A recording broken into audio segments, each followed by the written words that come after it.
চলেন আমরা আজকে ক্লাসটা শুরু করি। সো আমরা কিন্তু গত ক্লাসে আমাদের ডিসকাশনটা অনেকটাই আগে নিয়ে গেছি, ঠিক আছে?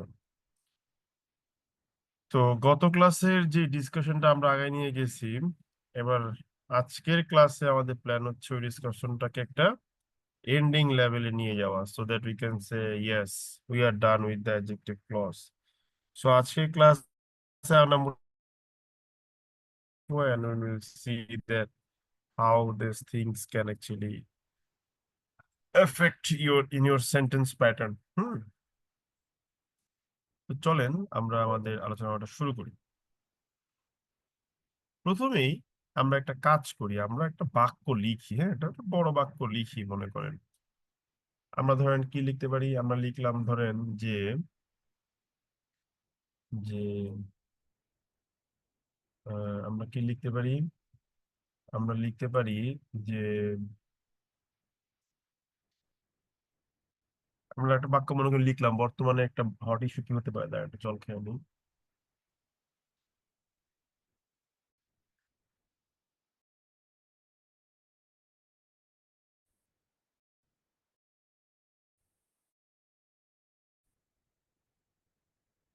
যেমন ধরেন এই যে ইন্ডিয়া পাকিস্তান ক্রাইসিস, ঠিক আছে? তা আমরা মনে করি একটা বাক্য লিখলাম, ঠিক আছে? ইন্ডিয়া পাকিস্তান ক্রাইসিস, ঠিক আছে, which has derived from the recent attack, ঠিক আছে, on tourist, ঠিক আছে, visiting Kashmir has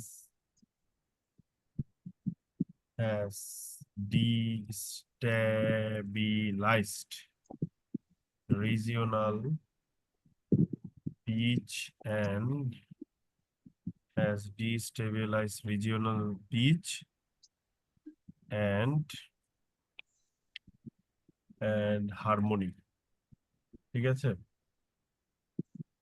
তারপর আমরা কি লিখতে পারি যে আচ্ছা এখানে হবে যে who were visible has destabilized regional uh, peace and harmony, ঠিক আছে? আমরা লিখবো কি, আমরা মনে করি লিখলাম যে which are required, যা হচ্ছে কি কি দরকার, কিসের জন্য দরকার, required for required for required for what, এই শান্তি এবং ঐক্য কিসের জন্য দরকার, এটা দরকার হচ্ছে for which are required for কি বলে, required for um, required for uh, south, sorry, re, regional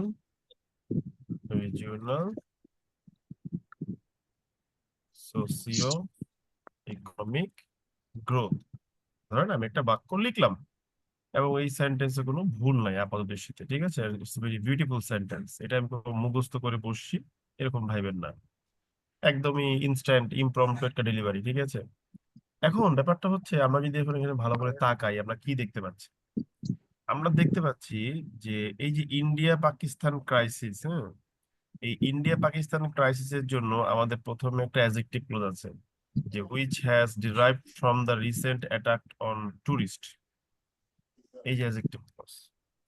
আবার এই যে অন প্রিপোজিশন অ্যাডজেক্টিভ ক্লজ যে টুরিস্ট, এই টুরিস্টের জন্য আমরা আবার কি করেছি, আরো একটা অ্যাডজেক্টিভ ক্লজ আনছি যে হু ওয়ার ভিজিটিং কাশ্মীর, ঠিক আছে?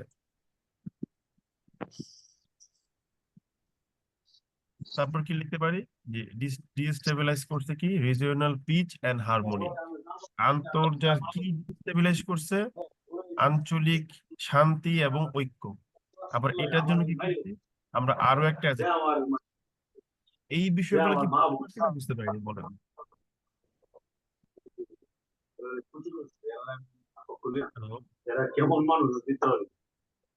হ্যালো, হ্যালো, এখানে যে বাক্য লিখলাম এক একটা অ্যাডজেক্টিভ ক্লজ কানেক্ট করে করে সেটা কি বুঝতে পারছি না বুঝতে পারিনি বলেন? জি দাদা পারছি। জি দাদা, বুঝতে পারছি। বুঝতে পারছি। আচ্ছা, এখন একটা মজার বিষয় বলি। এই যে আপনি অ্যাডজেক্টিভ ক্লজ লিখতেছেন বা ব্যবহার করতেছেন, এই অ্যাডজেক্টিভ ক্লজ কিন্তু কোনোভাবে বাক্যের ইন্টিগ্রাল পার্ট না। বাক্যের একেবারে ইন্টিগ্রাল পার্ট হচ্ছে গিয়ে কি তার ইন্ডিপেন্ডেন্ট ক্লজ। যে ভাই ইন্ডিপেন্ডেন্ট ক্লজ ছাড়া বাক্য লেখা যায় না। এটা ছাড়া কিন্তু বাক্যের আর কোনো ইন্টিগ্রাল পার্ট নাই। একটা ইন্ডিপেন্ডেন্ট ক্লজ থাকলেই it can B a sentence. তো এই জন্য আমরা বলতেছি যে আপনার দেহের যেমন ইন্টিগ্রাল পার্ট কি আপনার হৃৎপিণ্ড, এটা ছাড়া বাঁচতে পারবেন না। এখন যেমন নখ, চুল, দাড়ি, মুখ, ঠিক আছে, এগুলা কিন্তু আবার কি ইন্টিগ্রাল পার্ট না। এগুলা ছাড়াও জীবন চলতে পারে। দেহের যে ইন্টিগ্রাল পার্ট না যেগুলো, ওগুলা চাইলে আমরা ছোট করতে পারি, যেমন চুল ছোট রাখতে পারি, আবার আমি দেখবেন চুল বড় রাখি। তো when any part of your body is not integral, সেটাকে কেটে বা কার্টেল করে বা ট্রিম করে আমরা ছোট করতে পারি। একইভাবে সেন্টেন্সে যদি কোনো কিছু পাওয়া যায় যেটা ইন্টিগ্রাল পার্ট না, যেটা ছাড়াও বাক্য লিখতে পারবো, সেটাকেও কেটে ছোট করা যাবে। তো অ্যাডজেক্টিভ ক্লজ কিন্তু বাক্যের ইন্টিগ্রাল পার্ট না, এই জিনিসটা বুঝতে হবে। So, আমরা কি করে নোট লিখবো যে adjective clauses are not the integral part of a sentence. এটা বাক্যের ইন্টিগ্রাল পার্ট না, যেহেতু ইন্টিগ্রাল পার্ট না তাই এটাকে ছোট করা যায়। Therefore we can reduce adjective clauses. যেহেতু বাক্যের ইন্টিগ্রাল পার্ট না, so এটাকে আমরা কি করতে পারি, ছোট করতে পারি। এবার কি লিখবো দেখেন, when an adjective clause is reduced, যখন এটা কি করা হয়, ছোট করা হয়, it becomes an adjective phrase। এই যে ঝামেলা, অ্যাডজেক্টিভ ক্লজ ছোট করা যায় ঠিক আছে, এন্ড আপনি ছোট করেছেন সেটাও ঠিক আছে, কিন্তু যখনই ছোট করে ফেলবেন সে কিন্তু আর অ্যাডজেক্টিভ ক্লজ না। আমরা বলেছিলাম যে ক্লজকে রিডিউস করলে সে ফ্রেজ হয়ে যায়। আমরা শিখবো, ওই আজকে শিখতেছি যে when an adjective clause is reduced it becomes an adjective phrase। এখন আমরা জানি যে ক্লজ বাক্যকে নিয়ন্ত্রণ করে, কিন্তু ফ্রেজ কিন্তু বাক্যের উপরে নিয়ন্ত্রণ করতে পারে না। এই যে লিখে দিলাম যে unfortunately an adjective phrase has no control over the structure of a sentence। দুর্ভাগ্যবশত কি নেই, এই যে অ্যাডজেক্টিভ ক্লজকে ছোট করে অ্যাডজেক্টিভ ফ্রেজে কনভার্ট করতেছেন, এই ফ্রেজের কিন্তু কি নেই, বাক্যের উপরে কোন প্রকার কোনো নিয়ন্ত্রণ নেই। That is the issue. Adjective phrase has no control over the structure of a sentence. আচ্ছা, এখন প্রশ্ন হলো অ্যাডজেক্টিভ ক্লজ থেকে অ্যাডজেক্টিভ ফ্রেজ তবে আসলে মন চাইলে বানানো যায় না, কিছু নিয়ম মেনে বানাইতে হয়। তো আমরা এবার দেখবো, প্রথমে দেখবো কোন ধরনের অ্যাডজেক্টিভ ক্লজকে রিডাকশন করতে পারি। যেই ক্লজটা হু দিয়ে শুরু হবে, যেই ক্লজটা হুইচ দিয়ে শুরু হবে, আর যেই ক্লজটা দ্যাট দিয়ে শুরু হবে। এই ধরনের ক্লজের পরে আপনি যদি দেখেন যে ভার পাওয়া যাচ্ছে, যদি দেখেন যে ভার পাওয়া গেছে, অর্থাৎ clause marker who, that, which, এগুলোর পরেই ভার পাচ্ছেন, সেই ধরনের অ্যাডজেক্টিভ ক্লজকে আপনি রিডাকশন করতে পারবেন, অন্যগুলোকে পারবেন না। সিম্পল হিসাব। শুধুমাত্র যদি কোনো adjective clause who, that, which দিয়ে শুরু হয়, আপনি সেই ধরনের অ্যাডজেক্টিভ ক্লজকে রিডাকশন করতে পারবেন, অন্য কাউকে পারবেন না। এখন রিডাকশন করাটা কি ম্যান্ডাটরি নাকি অপশনাল? রিডাকশন করাটা অপশনাল, কারণ আপনি চাইলে চুল বড়ও রাখতে পারেন, ছোটও রাখতে পারেন। সো চাইলে এটাকে ক্লজও রাখতে পারেন, ফ্রেজেও রাখতে পারেন। বাট রিডাকশন করলে কিছু নিয়ম মেনে করতে হবে। প্রথমে দেখতে হবে যে whether the adjective clause is starting with who, that, which, যে অ্যাডজেক্টিভ ক্লজটা হু, দ্যাট, হুইচ দিয়ে শুরু হচ্ছে কিনা এবং তার পরপরই ভার্ব পাচ্ছে, পেলেই রিডাকশন করা যাবে। এখন রিডাকশনটা করবেন কিভাবে? প্রথমে আপনি যেটা করবেন, এই যে হু, দ্যাট, হুইচ পেলেন, এদেরকে কেটে বাদ দিয়ে দিবেন, শেষ। এরপরে যদি অ্যাডজেক্টিভ ক্লজে কোনো অক্সিলারি বা মডালস পান, সেটাকেও কেটে বাদ দিয়ে দিবেন। এরপরে যদি দেখেন যে নো মেইন ভার্ব, তাহলে নো মোর চেঞ্জেস রিকোয়ার্ড, দরকার নেই। যদি দেখেন যে মেইন ভার্ব আছে, তাহলে কি করবেন? এই দেখেন, মেইন ভার্ব যদি অ্যাক্টিভ হয়, ওটা যেই টেন্সেই থাক ভার্বের সাথে আইএনজি যুক্ত করবেন। আর মেইন ভার্ব যদি প্যাসিভ হয়, তাহলে নো চেঞ্জেস রিকোয়ার্ড, কোনো পরিবর্তনের দরকার নেই। দ্যাট ইজ দ্য টেকনিক, আর কিছুই না। আমি দেখাচ্ছি, দেখলেই বুঝতে পারবেন। সো এটা হলো স্টেপ। আমরা স্টেপ গুলা ফর্মুলাটা অ্যাপ্লাই করে করে রিডাকশন করবো। এখন দেখি পারি কিনা। ধরেন আমি একটা বাক্য লিখলাম যে সুমন হু is a student of IBA teaches ইংরেজি। কিংবা ধরেন ডোনাল্ড ট্রাম্প, ঠিক আছে, হু হ্যাজ টু ইম্পোজ, ঠিক আছে, ট্যারিফস। হ্যাঁ, Donald Trump who has planned two impose tariff, হ্যাঁ, has been re-elected as the president. তিনি কি হয়েছেন? তিনি রি-ইলেক্টেড হয়েছেন, অর্থাৎ পুনরায় নির্বাচিত হয়েছে। আর একটা মনে করেন আমি লিখলাম যে the project that is thought to be what, যা ভাবা হয়েছিল কি, that is thought to be very costly did not has required, ঠিক আছে, less funds। এটার জন্য আসলে আমাদের আর চিন্তার চাইতে কম ফান্ড লাগছে। এখন দেখেন, এই যে সুমনের একটা adjective clause, who is student of IBA, এখানে হু এর পরে ইজ ভার্ব আছে। এখানে হু হ্যাজ প্ল্যান্ড, হু এর পরেও ভার্ব আছে। তারপরে দ্যাট ইজ থট, এই যে দ্যাট এর পরে ইজ আছে। তাহলে এই অ্যাডজেক্টিভ ক্লজ গুলো আমাদের যে প্রিন্সিপল, যে হু দ্যাট হুইচ এর পরে ভার্ব থাকলেই সেই অ্যাডজেক্টিভ ক্লজ কে রিডাকশন করা যাবে, সেই প্রিন্সিপলকে মেনে চলেছে। That means we can reduce them. এখন আমরা এটা কি জানি, যে reduction of this type of clause is not mandatory, optional. আপনি চাইলে করতে পারেন, না চাইলে নাও করতে পারেন। তো আমরা করি। প্রথমে কি হু দ্যাট হুইচ কাটবেন। আপনি এখান থেকে হু কাটলেন, ঠিক আছে, আমি উপরে কেটে নেই। আপনি হু কাটলেন, হুম। তারপরে ধরেন যে আহ, এখান থেকেও আপনি হু কাটলেন, ঠিক আছে। এখান থেকে আপনি ধরেন যে কি করে বলে দ্যাট কাটলেন, ঠিক আছে। এই যে আপনি কাটতেছেন, তারপর কি বলছিলাম, অক্সিলারি ভার্ব বা মডাল ভার্ব যা থাকবে তাও আপনি কাটবেন। যেমন এখান থেকে আপনি ধরেন যে ইজ কাটলেন, যদি এটা মেন ভার্ব হিসেবে ইউজ করছে, মানে তারপর আমরা অক্সিলারি ভার্ব ধরবো। এখানে এই যে হ্যাজ কাটবেন, কাটলেন। তারপর এখান থেকে আপনি ইজ পায়া ইজ কাটলেন, ঠিক আছে, কাটলেন। এরপর বলেছিলাম কি, no main verb no more change. Who is a student of IBA, এখানে হু কাটছে ইজ কাটছে, কোনো মেইন ভার্ব কিন্তু আর হইলো না আমার অ্যাডজেক্টিভ ক্লজে। মেইন ক্লজের মেইন ভার্ব আমাদের আলোচনার বিষয় না। তাহলে আমি বলতে পারি, যেহেতু এখানে বাকি রইলো কি, এই স্টুডেন্ট অফ আইবিএ, এইটুকু অংশে কোনো মেইন ভার্ব নাই, তাই এটাকে আমাদের কোনো চেঞ্জ করতে হবে না। কিন্তু খেয়াল করে দেখেন, এই যে হু কাটলেন, হ্যাজ কাটলেন, হু হ্যাজ প্ল্যান্ড, এটা কিন্তু মেইন ভার্ব আছে, কারণ কি প্ল্যান্ড একটা মেইন ভার্ব। আবার দ্যাট কাটলেন, ইজ কাটলেন, থট কিন্তু একটা মেইন ভার্ব। তো এই ক্ষেত্রে আপনাকে দেখতে হবে যে ভার্বটা কি অ্যাক্টিভ না প্যাসিভ। হু হ্যাজ প্ল্যান্ড, এটা হচ্ছে অ্যাক্টিভ। সো অ্যাক্টিভ থাকলে যেই টেন্সেই থাক আইএনজি যুক্ত করতে হবে। আর দ্যাট ইজ থট, এটা হচ্ছে প্যাসিভ।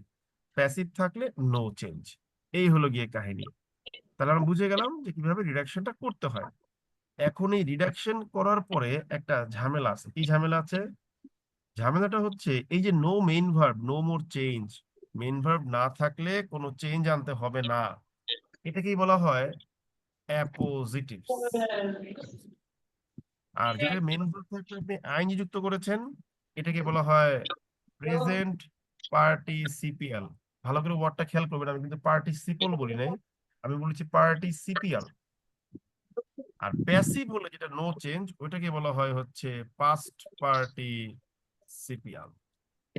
তার মানে কি, এই স্টুডেন্ট অফ আইবি এটা হচ্ছে গিয়ে appositives, planning to impose tariffs, এটা হচ্ছে প্রেজেন্ট পার্টিসিপিয়াল। আর thought to be very costly, এটা হচ্ছে পাস্ট পার্টিসিপিয়াল। এবার একটা মজার বিষয় বলি, দেখেন এই যে আপনি অ্যাডজেক্টিভ ক্লজকে রিডাকশন করলেন, তাহলে রিডাকশন করার পরে বাক্যই এখন কি বাক্য বলেন তো দেখি? সিম্পল, কম্পাউন্ড না কমপ্লেক্স?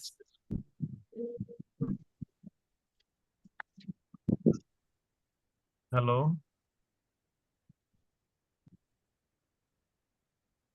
সিম্পল। এটা এখন সিম্পল সেন্টেন্স। কারণ কি? কারণ হচ্ছে সিম্পল। বাক্যের মধ্যে আমার ইন্ডিপেন্ডেন্ট ক্লজ ছিল একটা, অ্যাডজেক্টিভ ক্লজ ছিল একটা, কিন্তু এখন অ্যাডজেক্টিভ ক্লজটাকে রিডাকশন করে বাই ফ্রেজে কনভার্ট করে ফেলছে। আর ফ্রেজ তো বাক্যের উপর কোনো নিয়ন্ত্রণ করতে পারে না, তাহলে বাক্যে এখন সম্বল বলতে আছেই একটা ইন্ডিপেন্ডেন্ট ক্লজ। সো এটা একটা সিম্পল সেন্টেন্স। ইয়া ঠিক খান, আছে? ইয়া খান আপনার ওই এগুলোর জন্য যেহেতু আসলে ওষুধ সিম্পল না খেয়ে সেন্টেন্স, ওই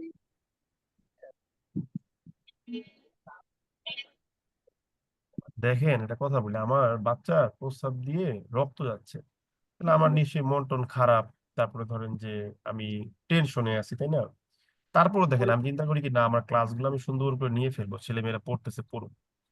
এখন যখন আপনি ক্লাস থাকা অবস্থায় অডিও অন করে রাখবেন, তখন কিন্তু আপনাকে আমি অথর্ব, মূর্খ, স্টুপিড, ননসেন্স, কাওয়ার্ড, বাস্টার্ড এরকম গালিগালাজ করতে পারি। করি নাই মানে করতে পারি। ঠিক আছে? কারণ কি? কারণ আমি আমার দিক থেকে সর্বোচ্চ ডেডিকেশন দিয়ে আপনাদেরকে পড়াই, ক্লাসে কোনো গল্পও করি না। কিন্তু আপনি যখন ক্লাসে এরকম মানে বাংলায় বলি চুল পাকনামি করবেন, হিন্দিতে একটা গালি হয়ে যাবে, তখন কিন্তু আমি সহ্য করবো না। ঠিক আছে? কোনোভাবে সহ্য করবো না। আমি 1 থেকে 3 গুনবো, এই 3 গুনার পরে যাদের যাদের অডিও অন পাবো, সাউন্ড হোক কিংবা না হোক, হুশ করে ক্লাস থেকে বের করে দেবো। এই আমি গুনতেছি, এখন কার কার অডিও অন আছে দেখে তাদের অফ করেন। ঠিক আছে? 1, 2, 3। এবার আমি যার অডিও অন পাচ্ছি তাকে আমি ক্লাস থেকে র্যান্ডমলি বের করে দিচ্ছি। যেমন এই যে একজনকে বের করে দিলাম। ঠিক আছে? সিম্পল, কিচ্ছু করার নাই, সরি, মাফ করে দিন আমাকে। এই যে একজনকে বের করলাম। তারপরে এই যে দাঁড়া, আরো কয়েকটাকে বের করতেছি। এই যে একটা ক্লাস থেকে বের করে দিলাম। সিম্পল। ঠিক আছে? হ্যাঁ, দাঁড়ান আরো কিছু ক্লাস থেকে বের করে দিই। হ্যাঁ, দুষ্ট গরুর চাইতে শূন্য গোয়াল অনেক ভালো। ঠিক আছে? দিলাম একটা বের করে। হ্যাঁ, তো মোটামুটি ক্লাসের পরিবেশন। Thank you very much. Stupid লোকজন আমি খুব অপছন্দ করি। তাইলে এখন আমরা বুঝতে পারলাম যে এই সেন্টেন্স গুলো হচ্ছে সিম্পল সেন্টেন্স। এখন 3টা নাম পেলাম, একটা কি পেলাম? অ্যাপোজিটিভ পেলাম, তারপরে বললাম প্রেজেন্ট পার্টিসিপিয়াল পেলাম, তারপরে হচ্ছে পাস্ট পার্টিসিপিয়াল পেলাম। এই যে 3টা আইটেম পেলাম, এই 3টা আইটেমে কিন্তু আবার আরেকটা নোট নিতে হবে। সেই নোটটা কি? সেই নোটটা হচ্ছে যে appositive is always non restrictive. কারণ আপনারা তো গত ক্লাসে শিখে ফেলেছেন restrictive versus non restrictive. Appositive is always non restrictive মানে কি? অ্যাপোজিটিভ সর্বদাই নন রেস্ট্রিক্টিভ, তার মানে কি এটাকে অবশ্যই কমা দিয়ে আলাদা করতে হবে। কারণ আমরা জানি অ্যাপোজিটিভ আলাদা করার একটা বিষয় আছে। তাই এই স্টুডেন্ট অফ আইবিএ এর আগে একটা কমা দিয়ে দিলাম, আইবি এর পরেও একটা কমা দিয়ে দিলাম, শেষ। On the other hand, full stop আমরা সেমিকোলন দিয়ে বললাম হাউ এভার, যদিও বা, ঠিক আছে, কি present participial and past participial can be either restrictive, দ্বারা restrictive and sorry or non-restrictive। তার মানে কি বললাম? অ্যাপোজিটিভটা অলওয়েজ নন রেস্ট্রিক্টিভ, সো আপনি এদেরকে অবশ্যই কমা দিয়ে আলাদা করবেন অ্যাপোজিটিভ পাওয়া মাত্রই। কিন্তু প্রেজেন্ট পার্টিসিপিয়াল, পাস্ট পার্টিসিপিয়াল, এই জিনিস দুইটা কি হতে পারে? রেস্ট্রিক্টিভও হতে পারে, আবার নন রেস্ট্রিক্টিভও হতে পারে। এখন আপনি যদি বলেন রেস্ট্রিক্টিভ তাহলে কমা দিবেন না, যদি মনে করেন নন রেস্ট্রিক্টিভ তাহলে কমা দিবেন। এই হলো গিয়ে কথা। যেমন ধরেন আমি দা প্রজেক্টে একটা কমা দিয়ে আলাদা করে দিলাম, থটের আগে একটা কমা, কস্টলির আগে একটা কমা, মনে হইলো দিয়ে দিলাম। ঠিক আছে? দেখেন এতক্ষণ যে লাল বাতি গুলো দেখাইতেছিল কস্টলি থটের আগে, এখন দেখাচ্ছে না, মানে ওরা বলতেছিল যে ভাইটাকে নন রেস্ট্রিক্টিভ ধর। এই যে প্ল্যানিং এবং ট্যারিফ দেখেন কোনো কারণ ছাড়া দিচ্ছে, দেখছেন ও সাজেশন বলতেছে কমা, মানে ও বলতেছে ওকে নন রেস্ট্রিক্টিভ ধরো। এখন এটা গ্রামারলি নিজে বুঝতে পারে, কারণ ওরা তো একদম সফিস্টিকেটেড মেকানিজম ইউজ করে থাকে বা অ্যালগরিদম ইউজ করে থাকে নেটিভ ইউজারদের জন্য, ঠিক আছে। কারণ আমি যদি বলি যে না আমি এটাকে রেস্ট্রিক্টিভ ধরবো, আমি কমা দিয়ে আলাদা করব না, এটা বলার আটকে দেওয়ার কোনো ওয়ে আপনার নাই। আমি দিব না কমা, আমি দিব কমা, আমার ইচ্ছা। সো কিন্তু কিছু কিছু ক্ষেত্রে আছে যে এটা রেস্ট্রিকটিভ হবে, এটা নন রেস্ট্রিকটিভ হবে। এখন আমাদের অত অ্যাডভান্স সাইকোলজি দরকার নেই, এইটুকু বুঝতে পারলেই হবে। It's up to you, restrictive নাকি নন রেস্ট্রিকটিভ, প্রেজেন্ট পার্টিসিপেল এবং পাস্ট পার্টিসিপেল। আর অ্যাপোজিটিভটা আমরা অলওয়েজ নন রেস্ট্রিকটিভ ধরে কমা দিয়ে আলাদা করব। আমরা ব্যাপারটা কি পুরোপুরি বুঝতে পারলাম নাকি বুঝতে পারি নাই বলেন? দাদা আরেকবার রিপিট করলে ভালো হয়, লাস্টের দুইটা। কোন জিনিসটা রিপিট করবো একটু বলেন please. Planning to impose tariffs, বা আরেকটা হচ্ছে thought to be very costly. এখন আমরা এটা বলেছি যে প্ল্যানিংটা যে একটা প্রেজেন্ট পার্টিসিপেল, এটা কি বুঝতে পেরেছেন? এগুলা বুঝেছি, মানে ওই কমা অ্যাপোজিটিভ তাহলে দেওয়ার বিষয়টা আমি ছিল। নোটটা তাহলে কি লিখেছি, নোটটা তাহলে কি দিয়েছি বলেন তো দেখি, আপনি আমার সাথে পড়েন। যে present participial and past participial can be either restrictive or non restrictive. মানে কি, একটা প্রেজেন্ট পার্টিসিপিয়াল বা পাস্ট পার্টিসিপিয়াল রেস্ট্রিকটিভও হতে পারবে, নন রেস্ট্রিকটিভও হতে পারে। নন জি, রেস্ট্রিকটিভ হলে সেই জিনিসটাকে আমরা কি করি বলেন তো বুদ্ধি করে আপনি? মানে আমরা কমা ইউজ করবো নাকি কমা ইউজ করে আলাদা করে দেই। এখন আলাদা আপনি করে যদি দিই? বলেন যে প্ল্যানিং টু ইম্পোজ ট্যারিফ, এটাকে আপনি রেস্ট্রিকটিভ ধরবেন, তাহলে কমা দিবেন না, আলাদা করবেন না। আর যদি বলেন যে না ভাই আমি এটাকে নন রেস্ট্রিকটিভ ধরবো, তাহলে কমা দিয়ে আলাদা করবেন। এই হলো গিয়ে কথা, ওকে। আচ্ছা, এটা হচ্ছে আমার চয়েস। আপনার চয়েস। আচ্ছা, এখন একটা মজার বিষয় আছে, আপনি যেমন অ্যাডজেক্টিভ ক্লজকে রেস্ট্রিকটিভ ধরতে পারেন, আবার নন রেস্ট্রিকটিভ ধরতে পারেন। সেক্ষেত্রে নন রেস্ট্রিকটিভ ধরলে কমা দিবেন, রেস্ট্রিকটিভ ধরলে কমা দিবেন না। আর দ্যাট হুইচ তো আমরা আলাদা করে বুঝিয়েছিলাম। আবার কি শিখেছিলাম, অ্যাডজেক্টিভ ক্লজকে চাইলে কি করা যায়, আরো একটা জিনিস দিয়ে আলাদা করা যায়, সেটা হচ্ছে এম ড্যাশ। একইভাবে আপনি চাইলে এই এই যে অ্যাপোজিটিভ, প্রেজেন্ট পার্টিসিপিয়াল এদেরকেও, পাস্ট পার্টিসিপিয়াল এদেরকেও এম ড্যাশ দিয়ে আলাদা করতে পারবেন। এটাও লিখে দিলাম। বিসাইডস, এছাড়াও, all of the three can be separated by using em dash. আপনি এম ড্যাশ ইউজ করেও, সরি অল দা থ্রি হবে, আপনি এম ড্যাশ দা থ্রি, এই এম ড্যাশ ইউজ করেও এদেরকে আলাদা করতে পারবেন আপনার প্রয়োজন মাফিক। সেক্ষেত্রে আর কোনো কমার তো প্রয়োজন নাই, কারণ এম ড্যাশ দেওয়া মানে তো ভাই পুরা জিনিসটা খুব সুন্দর করেই আলাদা হয়ে গেল, তাই না? তো তাহলে আমরা এম ড্যাশ দিয়ে একটু আলাদা করে দেখি কি পারি কিনা, চলেন। তো আমরা একটা কাজ করি, এটাকে এখন এম ড্যাশ দিয়ে দিই, ঠিক আছে। সো দিস ইজ, আমি জানি তুমি ব্যথা পাবো মা, এভাবে ব্যথা পেতে হয়, ঠিক আছে। ব্যথা পেয়েছো না, ব্যথা তুমি ব্যথা পেয়েছো না? আমি জানি ব্যথা পেয়েছো, দৌড়াদৌড়ি করলে ব্যথা পাবা, ঠিক আছে, দৌড়াদৌড়ি করবো না। তো আমরা কি করতে পারি, এখন এম ড্যাশ দিয়ে এটাকে আলাদা করে দিতে পারি, ঠিক আছে। এই যে হয়ে গেল এম ড্যাশ দিয়ে আলাদা করা। এই দেখেন আমি এর আগে একটা এম ড্যাশ দিলাম, আর এখন দিলাম কিসের ক্ষেত্রে, আমি দিলাম হচ্ছে আর একটা টিচেস এর আগে। আবার এখানেও কি করতে পারি, প্ল্যানিং এর আগে একটা দিব, আর একটা দিব হচ্ছে ধরেন ট্যারিফের পরে। এই যে হয়ে গেল।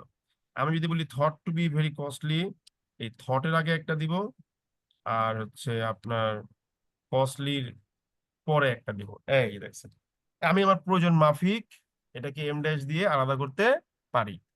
So this is the way you can present the concept of adjective clause. এখন আমরা চলে যাব কোথায়, আমাদের ওই ওই আগের সেন্টেন্সটা আমরা চলে যাব, যেই সেন্টেন্সটা আমরা প্রথমে লিখেছিলাম। and we will check if we can, if we can make the sentence more professional. দেখেন, একটা কথা বলি, ক্লাসে আমি মাঝে মাঝে গালিগালাজ করি। কেন গালিগালাজ করি সেটা যৌক্তিকতা আছে। বাইরে গিয়ে আপনি আমার দুর্নাম করেন, I have no problem, but আপনি অবশ্যই এটা এনশিওর করবেন যে সে কেন আমার গালিগালাজ করলো, সে কেন আমাকে স্টুপিড বল, এটা বলবেন, ঠিক আছে। এটা আমার অনুরোধ, আপনি আমাকে যা মন চায় বলেন, কিন্তু অবশ্যই যৌক্তিকতা নিয়ে বলবেন। ধুম করে বলুন যে সুমন ভাই আমার গালিগালাজ করছে, নো, রেশনাল আছে বলেই গালিগালাজ করেছে, ঠিক আছে, ওকে। আপনি যে দাবি তুললেন যে না আপনি এর জন্য আমাকে স্টুপিড বলতে পারেন না, এখন আপনার ক্রাইটেরিয়া মনে হচ্ছে আপনাকে স্টুপিড বলা যাবে না, কিন্তু আমার ক্রাইটেরিয়া মনে হচ্ছে আপনাকে স্টুপিড বলা যাবে, তাই আমি বলেছি, অ্যাজ সিম্পল অ্যাজ দ্যাট। তো বাইরে দুর্নাম করবেন কোনো সমস্যা নেই, কিন্তু লজিক্যাল ওয়েতে দুর্নাম করবেন, যেন আমি বলতে পারি যে না, সে আমার ক্লাসে মনোযোগ দিয়ে কথাটা শুনেছে। ঠিক আছে, এখন দেখেন আপনি যে বাক্যটা লিখছেন, ইন্ডিয়া পাকিস্তান ক্রাইসিস ব্লা ব্লা ব্লা ব্লা ব্লা, এবার আমার সাথে পার্টিসিপেট করতে হবে। এবার আমরা এই যে একটা বড় বাক্য দেখছি, আমি কিন্তু হলুদ কালার বোল্ড আন্ডারলাইন করে আপনার জন্য কাজটা সহজ করে দিছি। আপনি প্রথমে আমাকে বলেন এই বাক্যের ইন্ডিপেন্ডেন্ট ক্লজটা কি, বলেন তো দেখি বুদ্ধি করে পারেন কিনা। দাদা, India Pakistan crisis has destabilize regional peace and harmony. হ্যাঁ, India Pakistan crisis has destabilize regional peace and harmony. আচ্ছা, এখন এই বাক্যে এসে আপনার কাছে মনে চাইতেছে যে সুমন ভাই, আমরা তো এখন রিডাকশন করতে পারি।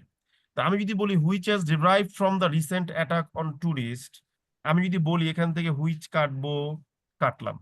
অক্সিলারি ভার্ব হ্যাজ কাটবো, কাটলাম। একটা মেইন ভার্ব এখানে পাচ্ছি অ্যাডজেক্টিভ ক্লজে ডিরাইভড। এই ডিরাইভটা কি অ্যাক্টিভে ছিল না প্যাসিভে ছিল বলেন তো? Active Active. তাহলে খুব লজিক্যালি আমরা কি করব, ডিরাইভিং দিব। ড্রাইভিং তাহলে এই যে অ্যাডজেক্টিভ ক্লজে রিডাকশন করলেন, এটা কোনটুকু রিডাকশন করলেন? এই deriving from the recent attack on টুরিস্টের উপরে আপনি রিডাকশন করছেন। কথাটা কি বুঝতে পারলাম নাকি বুঝতে পারি নাই? জি দাদা। এখন আমি যদি বলি এই deriving from the recent attack on tourist, এটাকে আমি কমা দিয়ে আলাদা করব, তাহলে প্রথম কমা কোথায় আর শেষ কমা কোথায় বলুন তো বুদ্ধি করে? দাদা, প্রথমটা ডিরাইভিং এর আগে Tourist. পরে আর প্রথমটা হবে লাস্টেরটা ডিরাইভিং হইলো এর আগে, আর দ্বিতীয়টা হবে টুরিস্টের পরে। কিন্তু পরে। টুরিস্টের পরে কমা দিলে একটা ঝামেলা হবে। কি ঝামেলা হবে? কি ঝামেলা হবে? পর আরেকটা টুরিস্টের যে অ্যাডজেক্টিভ ক্লজ সেটা কোনো কারণ ছাড়াই আলাদা হয়ে যাবে। আলাদা। সেই ক্ষেত্রে সেকেন্ড কমাটা হবে কাশ্মীরের পরে গিয়ে। আমরা কি বুঝতে পারলাম না বুঝতে পারি না বলেন? পারছি আমরা ধরতে পারছি। সো Yes, আপনি যদি sir. লজিকে থাকেন, আপনার জন্য এগুলো বোঝা কোনো বিষয় না। তা আমি কি করলাম, আমি খুব সুন্দর করে ডিরাইভিং এর আগে একটা কমা দিলাম, আর হচ্ছে গিয়ে কাশ্মীরের পরে একটা কমা দিলাম, হয়ে গেল শেষ। আমরা বুঝতে পারছি না পুরো ব্যাপারটা, বলেন তো একটু। জি দাদা। বুঝছি জি দাদা। বুঝতে পারছি। এখন আপনি যদি বলেন যে না ভাই, আমি এটাকে কমা দিয়ে আলাদা করব না, আমি এটাকে এম ড্যাশ দিয়ে আলাদা করব, তাহলে সেক্ষেত্রেও কিন্তু কি হবে, আপনি একটা এম ড্যাশ দিবেন ডিরাইভিং এর আগে, আর আরেকটা আরেকটা এম ড্যাশ দিবেন হচ্ছে কাশ্মীরের পরে। কথা কি ঠিক আছে না ভুল আছে বলেন? ঠিক আছে দাদা ঠিক আছে কি? আচ্ছা, ঠিক আছে। এখন আপনি যদি বলেন যে সুমন ভাই আমি এটা বুঝতে পারছি, ভালো কথা, থ্যাংক ইউ ভেরি মাচ। আপনি বললেন যে ভাই, এখন আমি যদি বলি যে পিচ এন্ড হারমোনির জন্য যে clause which are required, which কাটবো আর কাটবো, এই রিকোয়ার্ড ভার্বটা কি অ্যাক্টিভ না প্যাসিভ অ্যাডজেক্টিভ ক্লজের? প্যাসিভে আছে দাদা। তাহলে এটা কোনো চেঞ্জ আনার দরকার নাই, এই বাক্যটাও কিন্তু রাইট। কোনো সমস্যা কি আছে এই বাক্যে? না দাদা। না কিন্তু স্টিল এই বাক্যটা কি বাক্য বলতে হবে? দাদা, এটা এখন কমপ্লেক্স। complex আছে। এটা এখনো কমপ্লেক্স সেন্টেন্স, কারণ কি বলেন তো বুদ্ধি করে? ওই যে টুরিস্টের অ্যাডজেক্টিভ আছে দাদা। এখানে দাদা এখনো এখানে টুরিস্টের একটা who I adjective clause remaining রয়ে গেল, তাই না? am। এর জন্য জি এটা দাদা। এখনো একটা adjective clause. Thank you very much, বোঝার জন্য ধন্যবাদ। So, এইভাবে চিন্তা করবেন, দেখবেন যে সহজে বুঝতে পারতেছেন। চিন্তা করতে হবে আমার ক্লাসে, চিন্তা করলেই বুঝতে পারবেন। ঠিক আছে, তাহলে আপনি যদি চিন্তা করে ফেলছেন, তাহলে আমি একটা কাজ করি। এবার এই অ্যাডজেক্টিভ ক্লজটা হু ওয়ার ভিজিটিং, হু কাটলাম, ওয়ার কাটলাম, এটা অলরেডি ভিজিটিংটা আইএনজি হয়েই আছে, এটাকে চেঞ্জ করতে হবে না। দেখেন কত সুন্দর এবং প্রফেশনাল বাক্য লিখছেন। India Pakistan crisis deriving from the recent attack on tourists visiting Kashmir has destabilized regional peace and harmony required for regional socio-economic growth. কেমন হয়েছে বাক্যটা বলেন? ভালো হয়েছে না? এটা একেবারে পত্রিকার বাক্যের মতো হয়েছে, গ্যারান্টেড, কোনো কপি পেস্ট না, একদম step by step formula use করে বানাইছি। এখন এই বাক্যটা যেহেতু বুঝতে পারছেন, আমরা এখন আরেকটা কাজ করব। কি কাজ করব? এই জায়গাটাতে এসে আমরা আরেকটা বাক্য লিখব। ঠিক আছে, আমরা কি লিখবো? আমরা একই বাক্য লিখবো অন্যভাবে, যে India Pakistan crisis which is caused by caused by what? um, অ্যাবস্ট্রুস মানে জটিল, দুর্বোধ্য, জিও পলিটিক্যাল ইস্যুস বা জিও পলিটিক্যাল, ধরেন বললাম যে আনসার্টেনিটিস, ঠিক আছে, and and which is seen, sorry, which happens every year, ঠিক আছে।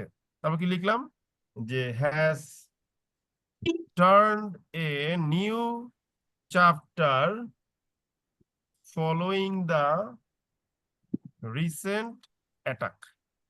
আচ্ছা, বাক্যের ইন্ডিপেন্ডেন্ট ক্লজ কি? India Pakistan crisis has turned a new chapter following the recent attack. সাম্প্রতিক সময় অ্যাটাকের পর ইন্ডিয়া পাকিস্তান সংকট নতুন একটা চ্যাপ্টার শুরু করছে। এখন প্রশ্ন, এইখানে যে আপনি দুইটা হুইচ ইউজ করলেন, বুদ্ধি করে বলতে হবে এই দুইটা হুইচ দিয়ে দুইটা অ্যাডজেক্টিভ ক্লজ কার কার আনছি বলেন তো বুদ্ধি করে। India Pakistan crisis. তার মানে কি?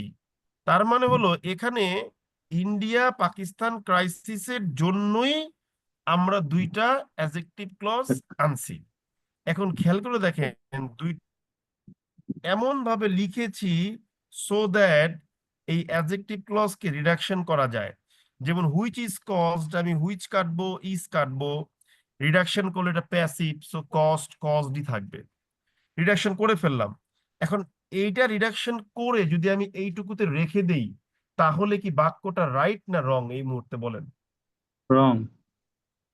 কেন রং বুঝান। হুইচ হ্যাপেন্স হয়ে গেছে এখন, শুধু ওই পাশের বুঝি হুইচটা না তো আছে এখন। মানে এন্ডের আরেকটা আগে পরে পারে, এটার সাথে সম্পর্ক রেখে একই বুঝায় বলেন। জিনিস থাকবে। অ্যাডজেক্টিভ দাদা ক্লজ একটা আছে ইন্ডিয়া পাকিস্তান ক্রাইসিসের। দাদা বিষয়টা বুঝি হচ্ছে না আপনার এন্ডের আগে পরে একই জিনিসই থাকবে। এখন এন্ডের আগে হচ্ছে এই তো ব্রিলিয়ান্ট আর একে আমরা অ্যান্সার বলতে পারি করছেন। আর বলতে হবে মানে না, প্যারালেলিজম যেটা আর বলতে সেটা হবে না ভাই, বলতে পারি। একজন বললে হয়ে গেছে, বুঝা গেছে। I got the correct answer, so আর বলার দরকার নাই, ঠিক আছে ভাই? একজন বলতে পারলেই হবে, ঠিক আছে। আমরা যখন ছোটবেলায় আমাদেরকে স্যার অঙ্ক জিজ্ঞেস করতো, এটার এটা এই এন্ট্রিটার জার্নাল কি, তো মনে কর আপনি বললেন যে ক্যাশ অ্যাকাউন্ট ডেবিট, স্যার বললো এই বেটা ভুল কইছস, তখন বুঝিতে গেলাম যাতে ক্যাশ অ্যাকাউন্ট ক্রেডিট হইব, মানে যেটা কইছি তার রিভার্সটা হবে, সো আর বলার দরকার নেই, ঠিক আছে। একজন বলতে পারলেই হবে। কারণটা কি? এখানে এই এন্ড যুক্ত করেছে দুইটা অ্যাডজেক্টিভ ক্লজকে। এই জন্য আপনি যদি এন্ড দিয়ে কোনো কিছু যুক্ত করেন সেক্ষেত্রে দুইটা জিনিসকেই সমান হতে হবে। ক্লজ হলে দুইটাই ক্লজ হবে, ফ্রেজ হলে দুইটাই ফ্রেজ হবে। এই জন্য আমরা কি করব, হুইচ কাটবো, হুইচ কেটে হ্যাপেন্স, এটা কি অ্যাক্টিভ না প্যাসিভ? অ্যাক্টিভে। অ্যাক্টিভ দাদা। অ্যাক্টিভ। তাহলে হ্যাপেনিং লিখে দিব, এই যে হয়ে গেল, শেষ। চিন্তার স্মার্টনেস প্রকাশিত হয়েছে, পারছেন যে ভাই এখানে এন্ড দিয়ে দুইটা অ্যাডজেক্টিভ ক্লজে কানেক্ট করা হয়েছে। সো ক্লজ রাখলে দুইটাই ক্লজ রাখবো, আর ফ্রেজ করলে দুইটাই ফ্রেজে কনভার্ট করতে হবে।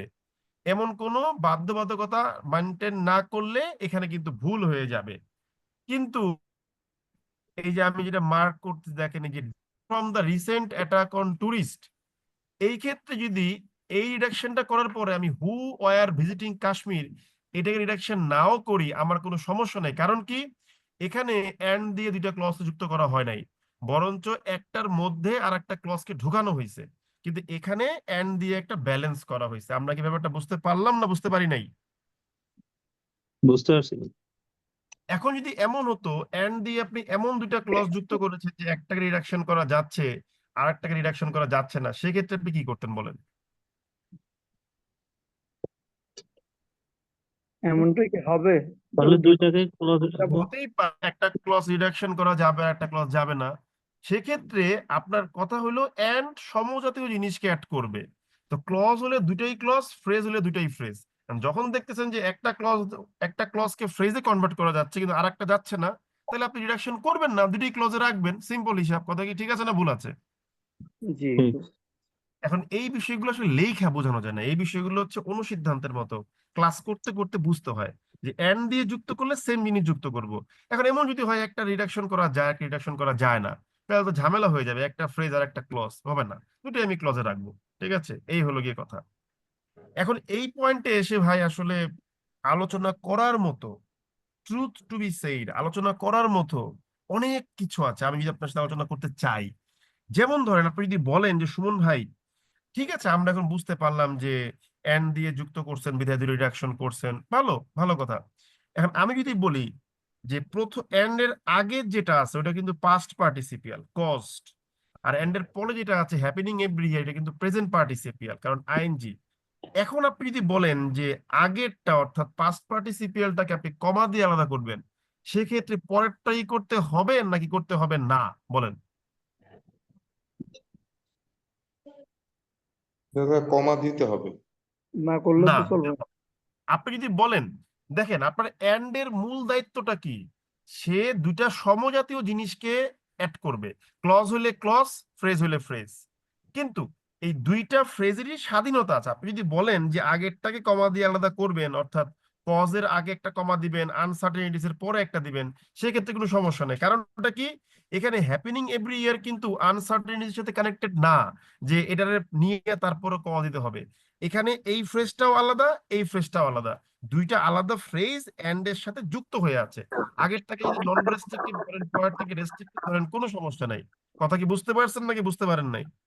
বুঝছি দাদা। এখন যেহেতু বলছেন বুঝতে পারছেন, তাহলে একটা কাজ করি, এই দেখেন আমি ধরেন কজের আগে একটা কমা দিলাম, ঠিক আছে, আনসার্টেনিটিস এর পরেও একটা কমা দিলাম, কোনো সমস্যা নাই। এখন আপনি যদি বলেন যে সুমন ভাই আমি যদি দুইটাকে একবারে কমা দিয়ে আলাদা করে কোনো সমস্যা আছে, নাই, আমি আনসার্টেনিটিস এর পরে কমাটা বাদ দিয়ে দিলাম, হ্যাপেনিং এভরি ইয়ার এর পরে একটা কমা দিলাম, এটাও রাইট, কোনো সমস্যা নাই। আপনি যদি বলেন যে না আমি শুধু পরেরটাকে কমা দিয়ে আলাদা করব, এই ক্ষেত্রেও আমার কোনো কিছু করার নাই। এই দেখেন আমি কজের ক্ষেত্রে আমি কমা দিচ্ছি না, আনসার্টেনিটিস এর ক্ষেত্রেও কমা বাদ দিয়ে দিচ্ছি, কিন্তু এন্ড এর পরে হ্যাপেনিং এর আগে একটা কমা দিচ্ছি, হ্যাপেনিং এর পরে একটা কমা দিচ্ছি, সব রাইট, কোনো ভুল নাই।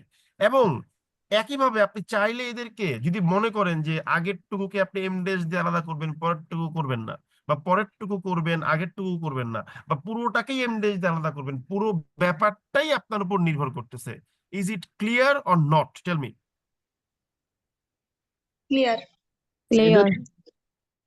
এই বিষয়টা কিন্তু ঠান্ডা মাথায় বুঝতে হবে যে এখানে দুইটা অ্যাডজেক্টিভ ক্লজ বা দুইটা অ্যাডজেক্টিভ ফ্রেজ যাই বলেন, তারা হলো ইন্ডিয়া পাকিস্তান ক্রাইসিসকে মডিফাই করতেছে। আর ওই সময় আমাদের কমার ঝামেলা ছিল, কারণটা কি, কারণ ডিরাইভিং from the recent attack on tourist, এটাকে আলাদা করতে গেলে টুরিস্ট বলতেছে ভাই আমার অ্যাডজেক্টিভ ক্লজ বা আমার অ্যাডজেক্টিভ ফ্রেজটা আমরা দিয়ে দেন। কিন্তু এখানে কিন্তু কজড বাই অ্যাবস্ট্রুস জিওপলিটিক্যাল আনসার্টেনিটিস, এটা কিন্তু বলতেছে না যে ভাই আমার লগে হ্যাপেনিং এভরি ইয়ারটা কানেক্টেড আছে, এটা আমার দিয়ে দেন। Happening every year India Pakistan ক্রাইসিসের সাথে কানেক্টেড। কথা ক্লিয়ারলি বুঝতে পারছি নাকি বুঝতে পারি নাই? বুঝছি দাদা। গুড। তো that is the beauty of adjective clause. এর শেষ নাই, আমি যদি আগামী 2-4-5টা ক্লাস অ্যাডজেক্টিভ ক্লজ পরে আপনাকে আমি শেষ করতে পারবো না, এত বড় ডিসকাশন। ঠিক আছে, এখন আমরা একটা মজার জিনিস শিখবো। চলেন, ধরেন আপনি একটা বাক্য লিখলেন যে সাবজেক্ট, ঠিক আছে, আপনি একটা বাক্য কিভাবে লিখতে পারেন যে subject plus verb plus object. এখন ধরেন এই বাক্যে সাবজেক্টের একটা কি আছে, তার একটা অ্যাডজেক্টিভ ক্লজ আছে, ঠিক আছে। একইভাবে এই বাক্যের যে অবজেক্ট, তারও একটা কি আছে, অ্যাডজেক্টিভ ক্লজ আছে। এখন আপনি জানেন যে সাবজেক্টের অ্যাডজেক্টিভ ক্লজকে রিডাকশন করলে সেটা অ্যাপোজিশন হতে পারে, প্রেজেন্ট পার্টিসিপিয়াল হতে পারে, পাস্ট পার্টিসিপিয়াল হতে পারে। একইভাবে অবজেক্টের অ্যাডজেক্টিভ ক্লজকে রিডাকশন করলে সে একটা অ্যাপোজিশন হতে পারে, প্রেজেন্ট পার্টিসিপিয়াল হতে পারে, পাস্ট পার্টিসিপিয়াল হতে পারে। এখন একটা মজার বিষয় বলি, একটু ভালো করে বোঝার চেষ্টা করেন। আপনি মনে রাখবেন শুধুমাত্র বাক্যের সাবজেক্টের ক্ষেত্রে তার অ্যাপোজিশন, প্রেজেন্ট পার্টিসিপিয়াল বা পাস্ট পার্টিসিপিয়াল চাইলে তার আগে নিয়ে বসানো যাবে শুধুমাত্র সাবজেক্টের ক্ষেত্রে, কিন্তু সেই ক্ষেত্রে একটা কমা দিয়ে আপনাকে আলাদা করতে হবে, এটা বাধ্যতামূলক। তো হোয়াট আই এম সেইং, শুধুমাত্র বাক্যের সাবজেক্টের ক্ষেত্রে তার অ্যাপোজিশন, প্রেজেন্ট পার্টিসিপিয়াল, পাস্ট পার্টিসিপিয়াল আপনি আগে নিতে পারবেন, কিন্তু সেই ক্ষেত্রে কমা দিয়ে আলাদা করতে হবে, অন্য কারো ক্ষেত্রে এটা আগে নেওয়া যাবে না, না এন্ড না। ক্লিয়ার? ক্লিয়ার কি না? Yes or no? ইয়েস দাদা ক্লিয়ার। তাহলে ক্লিয়ার যদি হয়, এইবার দেখেন একটা মজার গেম খেলি আপনার সাথে আমি। আপনি যদি বলেন যে ইন্ডিয়া পাকিস্তান ক্রাইসিস, এইটার অ্যাডজেক্টিভ ক্লজ রিডাকশন করার পর কি পাইছিলাম? প্রেজেন্ট পার্টিসিপিয়াল পাইছিলাম। ডিরাইভিং from the attack on tourist, আপনি যদি বলেন এটাকে সাবজেক্টের আগে নিয়ে যাবেন, তাহলে কি হবে? ডিরাইভিংটা আগে চলে আসবে এইভাবে, ঠিক আছে? যে deriving from the recent attack on tourist, এবার হবে একটা কমা। এখন সমস্যাটা কোথায় হয়েছে? আপনি deriving from the recent attack on টুরিস্টটাকে আগে নিয়ে গেছেন, কোনো সমস্যা নাই, কিন্তু এটার লগে তো আবার কানেক্টেড ছিল কি? ভিজিটিং কাশ্মীর। ভিজিটিং তো ভিজিটিং কাশ্মীর বলতেছে ভাই আপনি তাহলে আমার টুরিস্টের লগে লয়ে যান গা। সো কমার আগে এই ভিজিটিং কাশ্মীর পার্টটাকেও নিয়ে আসতে হবে। কথা কি বুঝতে পারছি নাকি বুঝি নাই আমরা? বলেন। পারছি। বুঝতে পারছি, থ্যাংক ইউ। তার মানে নিয়মটা কি দাঁড়ালো? আমরা যদি অ্যাপোজিশন, প্রেজেন্ট পার্টিসিপিয়াল, পাস্ট পার্টিসিপিয়াল আগে নিয়ে যাই সাবজেক্টের ক্ষেত্রে, আগে নেওয়ার সময় ওর সাথে কানেক্টেড যা কিছু আছে, যেমন এখানে ভিজিটিং কাশ্মীর আছে, বা এখানে হতে পারতো হু ওয়ার ভিজিটিং কাশ্মীর থাকতে পারতো, যাই থাকুক না কেন সবকিছুকে আগে নিয়ে যাবেন। কিন্তু কিন্তু এইবার একটা মজার জিনিস আপনাদেরকে আমি দেখাই, ভালো করে বোঝার চেষ্টা করেন।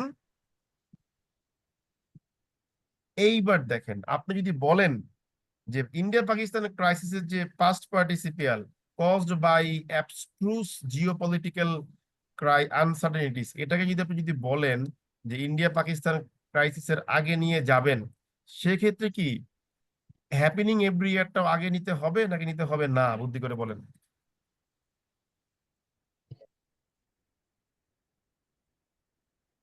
হ্যালো? না নিলেও তো হবে। না নিলেও হবে, কারণ কি? এখানে কিন্তু happening every year India Pakistan ক্রাইসিসের সাথে কানেক্টেড, সে কিন্তু আনসার্টেনিটিস এর সাথে না। সো এই ক্ষেত্রে হ্যাপেনিং এভরি ইয়ারটা আপনি যদি আগে নিতে চান নিবেন, যদি মনে করেন যে নিবেন না, নিয়েন না, কোনো সমস্যা নেই। কারণ এখানে এই আনসার্টেনিটিস এর সাথে কিন্তু হ্যাপেনিং কানেক্টেড না। হ্যাপেনিং তো ভাই ইন্ডিয়া পাকিস্তান ক্রাইসিসের সাথে কানেক্টেড, সে কিন্তু তার জায়গা মতো ঠিকই আছে। কিন্তু উপরেরটাতে কিন্তু ভিজিটিং কাশ্মীর আগে নিতে হবে, কারণ কি? সে টুরিস্টের সাথে connected. Is it clear or not? Tell me.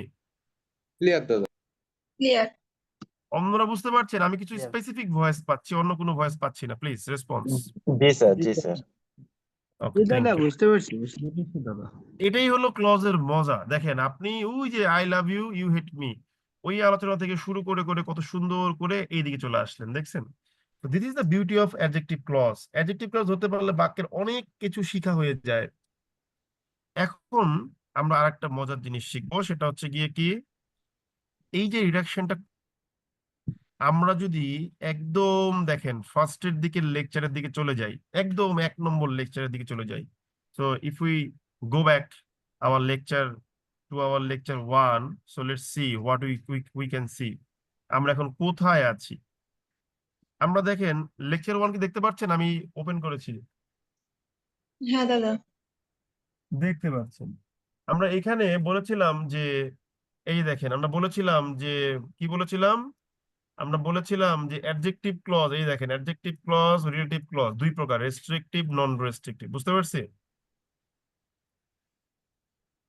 তার মানে আমরা আমাদের আলোচনার এই যে এই পার্টটুকু জাস্ট শেষ করলাম আজকে, অ্যাডজেক্টিভ ক্লজ শেষ করলাম, ঠিক আছে? এরপরে এইভাবে অ্যাডভার্ব ক্লজ আসবে, নাউন ক্লজ আসবে, অনেকগুলো জিনিস আসবে।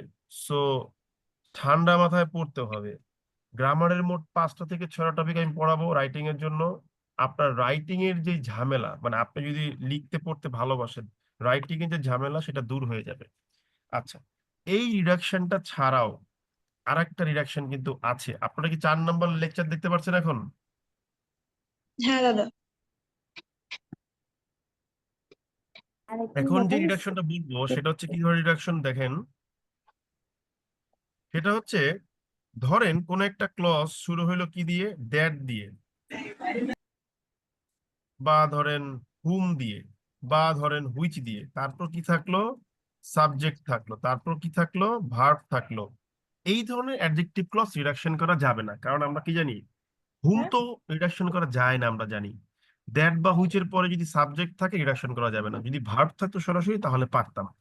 এই ধরনের অ্যাডজেক্টিভ ক্লজ রিডাকশন করা যায় না। যেমন ধরেন Suman whom I hate much teaches English, কিংবা ধরেন the project that the government has funded is finished.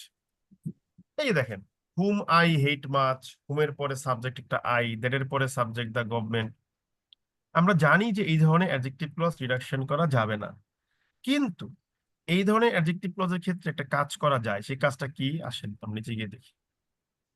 সেই জিনিসটা হচ্ছে যে আপনি চাইলেই ওদের ক্ষেত্রে শুধু ক্লজ মার্কারটা বাদ দিয়ে রাখতে পারেন। অর্থাৎ শুধুমাত্র আপনি কি করবেন, এই দ্যাট হুম হুইচটা বাদ দিবেন। যেমন এখান থেকে হুম বাদ দিয়ে দিলাম, এখান থেকে দ্যাট বাদ দিয়ে দিলাম। কিন্তু খেয়াল করে দেখেন এখানে কিন্তু অ্যাডজেক্টিভ ক্লজটা ফ্রেজে কনভার্ট হয় নাই, অ্যাডজেক্টিভ ক্লজটা পুরোটাই আছে, শুধু ক্লজ মার্কারটা নাই। আই হেট মাচ পুরো ক্লজটাই কিন্তু আছে, বা দ্য গভর্নমেন্ট হ্যাজ ফান্ডেড পুরো ক্লজটাই কিন্তু আছে। সো এটা কিন্তু কমপ্লেক্স সেন্টেন্সেই থাকবে, কিন্তু কথার সুবিধার্থে শুধুমাত্র ক্লজ মার্কারটাকে বাদ দেওয়া হয়েছে। এখন এই যে ক্লজ মার্কারকে বাদ দিলেন, এই অ্যাডজেক্টিভ ক্লজ সহ যে বাক্যগুলো আছে, এখানে আমি নোট দিলাম যে still they are complex sentences. এবং আপনি যদি বলেন যে ভাই আমি এদেরকে নন রেস্ট্রিকটিভ ধরে কমা দিব, কমা দিয়ে দেন, আই হ্যাভ নো প্রবলেম, ঠিক আছে। আপনি যদি মনে করেন যে না নন রেস্ট্রিকটিভ ধরবেন না, তাহলে কমা দিয়েন না, আমার কোনো সমস্যা নাই। আবার মজার বিষয় হচ্ছে আপনি চাইলে যদি বলেন যে না ভাই আমি এদেরকে এম ড্যাশ দিয়ে আলাদা করব, সেটাও আপনি করতে পারেন, আমার কোনো না নাই, আমি প্রত্যেকটা এম ড্যাশটা কপি করে নিয়ে আসি। So that is the basically end of our adjective clause. তা এটাকে একটা এম ড্যাশ দিয়ে আলাদা করে দিই যেন আপনি সহজে বুঝতে পারেন। হ্যাঁ, এই দেখেন দিলাম বসে এম ড্যাশ দিয়ে আলাদা করে, ঠিক আছে। সো এই হলো গিয়ে মোটামুটি আপনার পড়া। This is the end of adjective clause.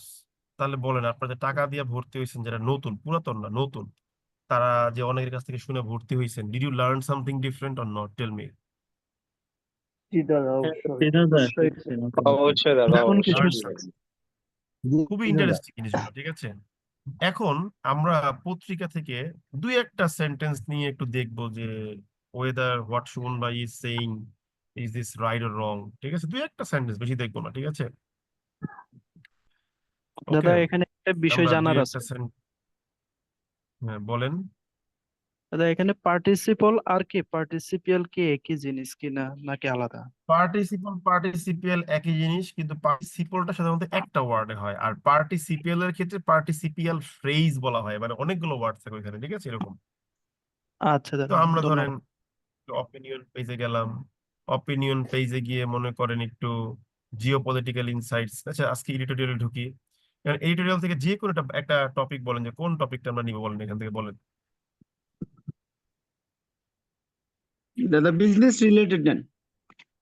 Business related নিব, বিজনেস রিলেটেড কোথায়, এখানে তো বিজনেস আর্টিকেল দেখতেছি না ভাই, এখান থেকেই বলেন যেটা বলবেন, ঠিক আছে, অন্যদিকে যাবো না এখন আর। পাওয়ার সেক্টরটা নেন, Law salon পাওয়ারটা। cannot save women for sexual violence. এটা আছে। ওই দেখতেছি না তো, পাই না, কি can not Law save. salon cannot save.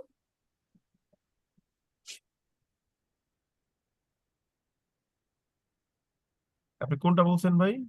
Sir, ওই second line, law salon cannot save women's. ও লজ, আচ্ছা, laws alone can not save the women from sexual violence. Okay, আমরা এবার ধরেন এই এই এই জায়গাটাতে আমরা দেখলাম, ঠিক আছে। এই দেখেন তো, দেখি আমরা পারি কিনা, চলেন দেখি। এই যে ধরেই প্রথম সেকেন্ড বাক্য যাব, এ কলেজ স্টুডেন্ট ব্লা ব্লা ব্লা ব্লা ব্লা, এই বাক্যটার দিকে তাকান। এ কলেজ স্টুডেন্ট বাক্যের মেইন ক্লজ কি? A college student was found dead at her parents home in Dhaka on Saturday night, main clause. এবারেই অ্যাডজেক্টিভ ক্লজ, এই বাক্যের সাবজেক্ট কে এ কলেজ স্টুডেন্ট, ওর একটা অ্যাডজেক্টিভ ক্লজ ছিল কি, who had been gang Who raped had 6 weeks ago। মিলছে, মিলছে কিনা? জি এবার দেখেন, এই দেখেন উনি মনে করছেন যে এটাকে নন রেস্ট্রিকটিভ সেন্স দিবেন, তাই হু এর আগে কমা, এগোর আগে কমা, মিলছে তাইলে? হ্যালো, হ্যাঁ দাদা, হ্যাঁ দাদা। জি দাদা, মিলছে? আচ্ছা, এবার দেখেন আমরা পরের বাক্যটা যাই, দেখি তো পারি কিনা, চলেন দেখি। বলতেছে এখানে মেন বাক্য, মেন ক্লজটা কি, পুলিশ। এখানে যদিও আপনি একটু মানে বুঝতে সমস্যা হবে, মানে আপনাকে তো নন ক্লজ পড়াই নাই, তাই আমি বলবো দ্যাট এর আগে এটুকু বাদ দেন, পুলিশ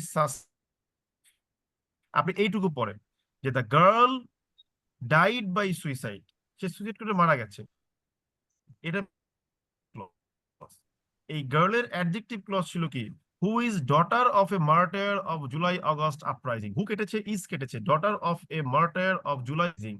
ওনার কাছে মনে হয়েছে উনি এটাকে জোর দেওয়ার জন্য যে দেখেন জুলাই আগস্টের একজন শহীদের কন্যা আজকে এই অবস্থা ফেস করলো, জোর দেওয়ার জন্য উনি এম ড্যাশ দিয়ে হাইলাইটেড করেছেন। ধরতে পারলাম ব্যাপারটা না বুঝতে পারি নাই বলেন? বুঝছি জি দাদা। দাদা। বুঝতে পারছেন? হ্যাঁ এই দেখেন হোয়েন, এই দেখেন হোয়েন হি ওয়াজ রিটার্নিং ব্লা ব্লা ব্লা, মিলে কিনা দেখেন, পড়াইছে কিনা দেখেন, না বুঝার কোনো কারণ নাই, ঠিক আছে? সো আমি যা বুঝাইছি এখানে সব আছে, ধরতে পারছেন? হ্যালো, হ্যাঁ দাদা। দাদা ধরতে তো পারছি, আপনি কি দাদা, জিনিস জিনিসগুলো আগে পত্রিকা পড়ছি, মানে বুঝতে পারতাম না। বুঝি নাই, আজকে কি বললেন? ক্লাসটা বললাম যে দাদা আগে পত্রিকায় জিনিসগুলো দেখছি, ওকে, বাট থ্যাংক রিয়েলাইজ ইউ। করতে পারতাম না। আজকে হয়তো ক্লাসটা করার পরে জিনিসগুলো বুঝতে পারতেছি যে কোথায় কি হয়েছে না হয়েছে। ওকে, থ্যাংক ইউ। সো মন দিয়ে পড়বেন, সবাই ভালো থাকেন। আমি ক্লাসটা এখন শেষ করছি, 10টার সময় আবার আপনাদের ট্রান্সলেশন ক্লাস আছে না আজকে একটা? হ্যাঁ দাদা। হ্যাঁ, সো ওয়েট এ বিট, আমি 10:05-10-এর মধ্যেই ক্লাস শুরু করে দেবো, ঠিক আছে? দাদা থ্যাংক দাদা ইউ একটা ভেরি মাচ। বিষয় জানতে পারি, কি? ট্রান্সলেশনে কি আলাদা ক্লাস নিচ্ছিলেন? হ্যাঁ, আলাদা ক্লাস হচ্ছে। আমরা মানে ওই বেসে ভর্তি হওয়ার কোনো সুযোগ আছে? না, দরকার নেই, আপনি এই ব্যাচ যেটা আছে সেটা শেষ করেন, ঠিক আছে? এটা নিয়ে পরে কথা হবে, ঠিক আছে? আচ্ছা ওকে ঠিক আছে। ভাই, তাহলে সবাই ভালো থাকবেন। হ্যাঁ, গুড নাইট। আচিতকের জন্য আশীর্বাদ করেন ভাই, সবাই ভালো থাকেন।